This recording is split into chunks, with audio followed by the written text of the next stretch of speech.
lagi dengan saya, dan dalam pertemuan kita kali ini kita akan membahas satu topik di bawah judul 10 hal yang tidak boleh diungkapkan kepada siapapun. Dalam kehidupan sehari-hari kita sering merasa ingin berbagi cerita atau curhat kepada orang lain, baik itu teman dekat, keluarga, atau bahkan di media sosial. Namun tidak semua hal layak untuk dibagikan. Ada beberapa hal yang sebaiknya tetap menjadi rahasia pribadi. Mengungkapkan hal-hal tertentu justru bisa berbalik merugikan diri sendiri. Entah itu memicu rasa iri, membuka celah bagi orang jahat, atau bahkan membuat hubungan dengan orang lain menjadi retak. Oleh karena itu, kita harus bijak dalam memilih apa yang boleh dan tidak boleh diungkapkan. Untuk itu, berikut ada 10 hal yang tidak boleh diungkapkan kepada siapapun. Pertama, rencana masa depan yang belum terwujud. Saat kita memiliki impian atau rencana besar, ada dorongan untuk membagikannya dengan orang lain. Tetapi rencana yang belum terwujud sebaiknya dijaga dulu agar tidak menjadi bumerang. Terlalu banyak bicara bisa menimbulkan berbagai masalah, seperti komentar negatif yang meruntuhkan semangat, persaingan yang tidak sehat, atau bahkan sabotase dari orang yang merasa iri. Selain itu, secara psikologis, membagikan rencana terlalu dini bisa membuat kita merasa puas lebih awal, sehingga motivasi untuk mewujudkannya menurun. Lebih baik bagikan kabar baik setelah rencana benar-benar terwujud. Dengan begitu, kita terhindar dari komentar negatif dan lebih fokus mewujudkan tujuan. Yang kedua, masalah keuangan pribadi. Kondisi finansial adalah ranah yang sangat pribadi. Mengungkapkan informasi tentang penghasilan, utang, tabungan, atau rencana investasi bisa memicu berbagai konsekuensi buruk. Orang lain bisa merasa iri, memanfaatkan kelemahan kita, atau bahkan menjauh karena merasa tidak setara.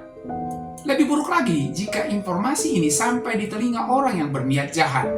Kita bisa menjadi target penipuan atau pemerasan. Alih-alih menceritakan kesembarangan orang, lebih baik diskusikan keuangan hanya dengan orang yang benar-benar bisa dipercaya, seperti pasangan, keluarga inti, atau penasehat keuangan profesional. Yang ketiga, masalah rumah tangga atau hubungan pribadi. Setiap hubungan pasti menghadapi masalah, entah itu hubungan dengan pasangan, keluarga, atau sahabat. Namun, membagikan konflik pribadi ke orang lain, apalagi ke media sosial, bukanlah solusi yang tepat. Menceritakan masalah pribadi bisa memperburuk situasi. Orang lain mungkin memberikan saran yang salah, menambah gosip, atau bahkan memihak salah satu pihak. Ini bisa memperkeruh suasana dan membuat hubungan semakin renggang.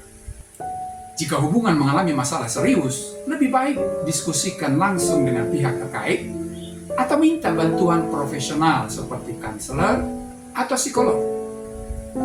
Yang keempat, kebaikan yang telah dilakukan.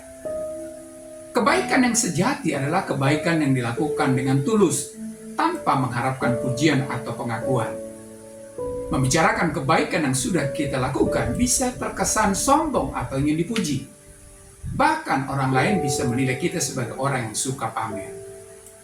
Selain itu, jika kita sering mengumbar kebaikan, niat baik kita bisa dipertanyakan.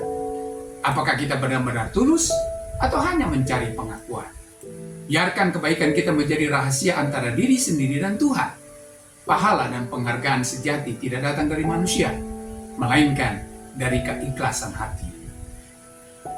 Yang kelima, rahasia orang lain.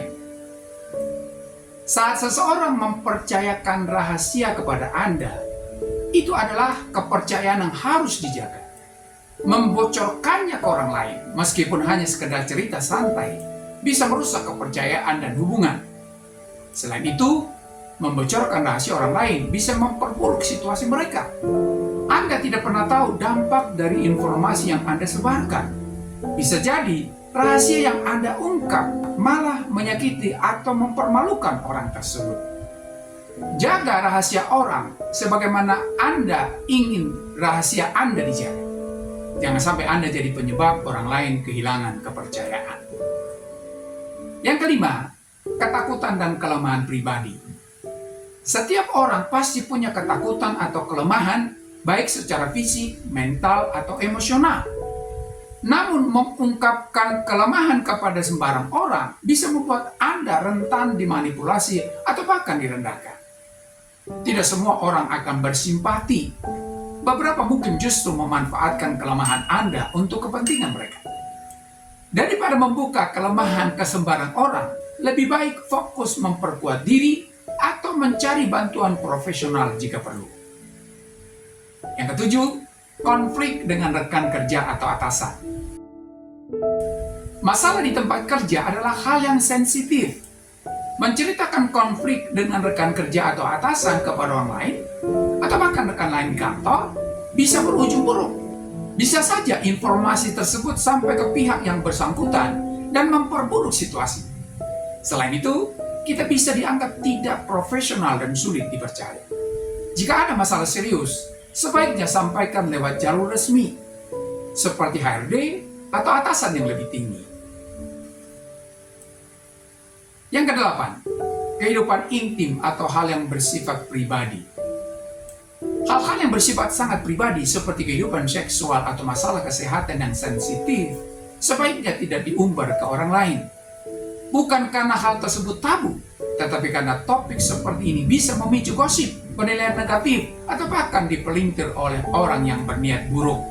Kalau memang butuh saran atau dukungan, lebih baik bicarakan dengan ahli seperti dokter atau terapis. Kesembilan, kebaikan atau keburukan orang lain yang tidak perlu diketahui publik. Kadang kita tahu sisi baik atau buruk seseorang yang tidak diketahui banyak orang. Namun, hal ini bukan urusan Anda untuk menyebarluaskannya. Mengumbar keburukan orang lain jelas merugikan mereka dan bisa merusak hubungan. Tetapi mengumbar kebaikan orang lain tanpa seizin mereka juga bisa membuat mereka merasa tidak nyaman. Apalagi jika mereka lebih suka rendah hati. Bijaklah dalam menjaga informasi tentang orang lain. Sama seperti Anda ingin orang lain menjaga rahasia Anda. Yang ke-10, pandangan pribadi yang berpotensi memicu konflik besar. Setiap orang berhak punya pendapat. Namun, ada beberapa pandangan pribadi, terutama yang bersifat sensitif seperti politik, agama, atau budaya, yang sebaiknya tidak diumbar sembarangan. Bukan berarti kita harus takut menyuarakan opini, tetapi kita harus mempertimbangkan situasi dan cara menyampaikannya agar tidak memicu perdebatan yang tidak produktif atau bahkan permusuhan. Jika ingin berdiskusi soal hal-hal yang sensitif, pastikan lawan bicara Anda terbuka untuk berdialog dengan sehat, bukan hanya ingin berdebat. Kini kita punya 10 hal penting yang sebaiknya tidak diungkapkan kepada siapapun.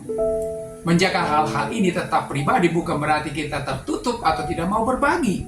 Justru ini adalah tanda kita dewasa dan bijaksana dalam menjaga diri sendiri serta orang-orang di sekitar kita. Ingatlah, tidak semua orang ingin kita sukses. Tidak semua orang bisa dipercaya.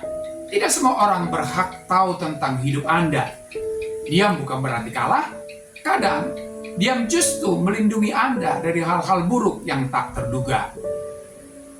Sampai di sini pertemuan kita kali ini. Dan kita akan lanjutkan di lain kesempatan.